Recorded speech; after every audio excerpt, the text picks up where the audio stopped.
വീര്യം കുറഞ്ഞ മദ്യത്തിനായി നേരത്തെയും നീക്കം നടന്നു. കഴിഞ്ഞ VS സർക്കാരിന്റെ കാലത്ത് സമാനമായ ബക്കാഡിയുടെ പ്രപ്പോസൽ സർക്കാർ അംഗീകരിച്ചു. 18 വർഷങ്ങൾക്ക് മുൻപ് ഈ ശുപാർശയിൽ തുടർ നടപടി സ്വീകരിക്കണമെന്നാവശ്യപ്പെട്ട് നികുതി സെക്രട്ടറി എക്സൈസ് കമ്മീഷണർക്ക് കത്ത് നൽകി. കത്തിന്റെ പകർപ്പ് ന്യൂസ് 18 പുറത്തുവിടുന്നു.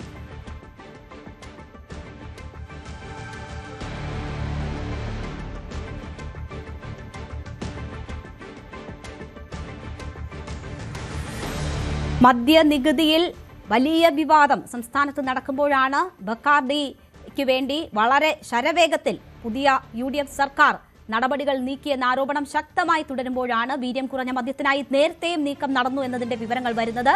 കഴിഞ്ഞ VS സർക്കാരിന്റെ കാലത്ത് സമാനമായ ബക്കാഡിയുടെ പ്രപ്പോസൽ സർക്കാർ അംഗീകരിച്ചു എന്നതിന്റെ രേഖകളാണ് ന്യൂസ് 18 പുറത്തുവിടുന്നത്. 18 വർഷങ്ങൾക്ക് മുൻപ് ഈ ശുപാർശയിൽ തുടർ നടപടി സ്വീകരിക്കണമെന്നാവശ്യപ്പെട്ട് നികുതി സെക്രട്ടറി എക്സൈസ് കമ്മീഷണർക്ക് കത്ത് നൽകുകയും ചെയ്തിരുന്നു. കത്തിന്റെ പകർപ്പാണ് ന്യൂസ് 18 പുറത്തുവിടുന്നത്. VV അരുൺ വാർത്തയുടെ വിശദാംശങ്ങളുമായി ചേരുന്നു. അരുൺ, ഏതാണ്ട് 18 വർഷങ്ങൾ മുൻപ് തുടങ്ങിയ ബക്കാഡിയുടെ നീക്കമാണ് ഏറ്റവും ഒടുവിൽ ഫലം കാണുന്നത്. VS സർക്കാരിന്റെ കാലത്ത് ഇതുമായി ബന്ധപ്പെട്ട് എന്തൊക്കെ നീക്കങ്ങളാണ് നടന്നത്? ഈ കത്തിന്റെ വിശദാംശങ്ങൾ ഉൾപ്പെടെ എന്താണ്? രേണുക, വീര്യം കുറഞ്ഞ മദ്യം വലിയ വിവാദമായി സംസ്ഥാനത്ത് മാറുകയാണ്. എന്നാൽ വീര്യം കുറഞ്ഞ മദ്യം ഉൽപ്പാദിപ്പിക്കാനുള്ള തീരുമാനം കഴിഞ്ഞ സർക്കാരിന്റെ കാലത്ത് മദ്യനയത്തിൽ മാറ്റം വരുത്തിയതുകൊണ്ട് മാത്രമുണ്ടായ ഒരു തീരുമാനമല്ല. അതിനു മുമ്പ് തന്നെ ഇത്തരം നീക്കങ്ങൾ സംസ്ഥാനത്ത് സജീവമായിരുന്നു. 2006 VS സർക്കാരിന്റെ കാലത്തും ഈ വീര്യം കുറഞ്ഞ മദ്യം ഉൽപ്പാദിപ്പിക്കാൻ സർക്കാർ തീരുമാനമെടുത്തിരുന്നു. കഴിഞ്ഞ 2022 ബജറ്റിലാണ് ആ തീരുമാനമെന്നാണ് നേരത്തെ പറഞ്ഞത്. പക്ഷേ 2008 തന്നെ അത്തരം നീക്കങ്ങൾ സംസ്ഥാനം തുടങ്ങിയതെന്ന് വ്യക്തമാക്കുന്ന രേഖയാണ് ഇപ്പോൾ പുറത്തു വന്നത്. എക്സൈസ് കമ്മീഷണർ നികുതി വകുപ്പ് പ്രിൻസിപ്പൽ സെക്രട്ടറി 2008 അയച്ച 2009 ഏപ്രിൽ 22 അയച്ച കത്താണ് ഇപ്പോൾ പുറത്തു വരുന്നത്. അതിൽ പറയുന്നത് സർക്കാർ വീര്യം കുറഞ്ഞ മദ്യം സംസ്ഥാനത്ത് ഉൽപ്പാദിപ്പിക്കാനുള്ള പ്രപ്പോസൽ സംസ്ഥാന സർക്കാർ അംഗീകരിച്ചിട്ടുണ്ട്. അതിൽ തന്നെ ഇപ്പോൾ വിവാദമാകുന്ന ബക്കാഡി എന്ന കമ്പനിയുടെ പങ്കും ഈ കത്തിൽ വ്യക്തമാണ്. ഇതിൽ പറയുന്നത് the proposal submitted by Bacardi Martini India Limited, അവരുടെ പ്രപ്പോസലും സർക്കാരിന് മുന്നിലുണ്ട്. ഇതിൽ തുടർ നടപടികൾ സ്വീകരിക്കണം. അതായത് വീര്യം കുറഞ്ഞ മദ്യം സംസ്ഥാനത്ത് ഉൽപ്പാദിപ്പിക്കാൻ സർക്കാർ തീരുമാനമെടുത്തിരിക്കുന്നു. അതിന് തുടർ നടപടികൾ വേണമെന്നാവശ്യപ്പെട്ടാണ് പ്രിൻസിപ്പൽ സെക്രട്ടറി നികുതി വകുപ്പ് പ്രിൻസിപ്പൽ സെക്രട്ടറി എക്സൈസ് കമ്മീഷണർക്ക് കത്ത് നൽകിയിരിക്കുന്നത്. ഇന്ന് വിവാദത്തിലുള്ള ബക്കാഡി എന്ന കമ്പനി തന്നെയാണ് അന്നും ഈ വീര്യം കുറഞ്ഞ മദ്യം ഉൽപ്പാദിപ്പിക്കാൻ സംസ്ഥാന സർക്കാരിന് മുമ്പാകെ അപേക്ഷയുമായി എത്തിയത്. ഇപ്പോഴത്തെ അതേ നിലയിലാണോ പ്രപ്പോസൽ എന്ന കാര്യത്തിൽ വ്യക്തതയില്ല. നികുതി ഘടന എങ്ങനെയാണ് തീരുമാനിച്ചെന്ന കാര്യത്തിലും വ്യക്തത വരേണ്ടതുണ്ട്. ഏതായാലും ഈ ബക്കാഡി എന്ന കമ്പനി വീര്യം കുറഞ്ഞ മദ്യം ഉൽപ്പാദിപ്പിക്കാൻ അത് വിതരണം ചെയ്യാൻ നേരത്തെ തന്നെ സംസ്ഥാനത്ത് നീക്കങ്ങൾ നടത്തിയിരുന്നു. 2006 VS സർക്കാരിന്റെ കാലത്ത് അന്ന് PK ഗുരുദാസനായിരുന്നു എക്സൈസ് വകുപ്പിന്റെ ചുമതലയുള്ള മന്ത്രി. അദ്ദേഹത്തിന്റെ കാലത്തും ഇത്തരം നീക്കം നടത്തിയിരുന്നത് വ്യക്തമാകുന്ന രേഖയാണ് ഇപ്പോൾ പുറത്തു വരുന്നത്.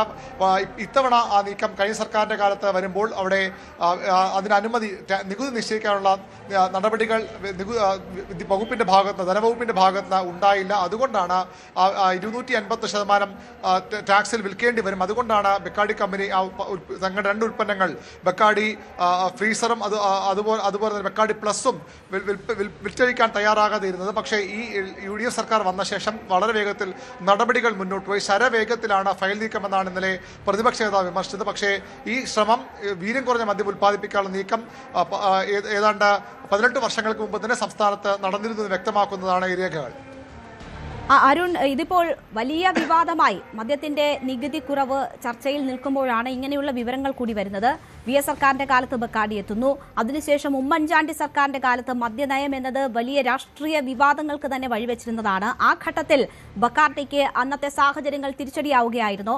അതിനുശേഷം 1ാം പിണറായി സർക്കാരിന്റെ കാലം, ആ കാലത്തും ബക്കാഡി ശ്രമങ്ങൾ നടത്തിയിരുന്നു. ഇതിന്റെയൊക്കെ വിശദാംശങ്ങൾ പുറത്തു വരാനുണ്ടോ? മാത്രവുമല്ല, നോക്കൂ, ഇപ്പോൾ ഈ വീര്യം കുറഞ്ഞ മദ്യത്തിന്റെ നികുതി സംബന്ധിച്ചുള്ള വിവാദങ്ങൾ വളരെ ശക്തമായി തുടരുമ്പോൾ ഭരണപക്ഷത്തിനെതിരെ പ്രതിപക്ഷം ശക്തമായ വിഷയം ഉന്നയിക്കുകയും അഴിമതി ആരോപണം ഉന്നയിക്കുകയും ചെയ്യുന്ന ഘട്ടത്തിൽ ഈ വിവരങ്ങൾ പുറത്തുവരുന്നത് അതിന്റെ രാഷ്ട്രീയ പ്രാധാന്യം ഏത് വിധത്തിലാണ്?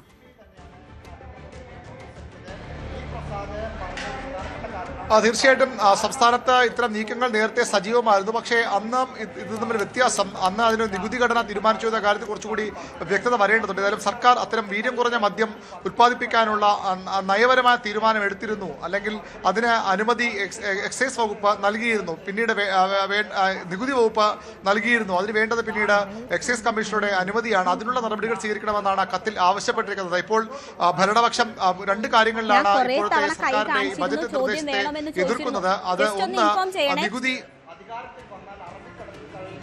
നികുതി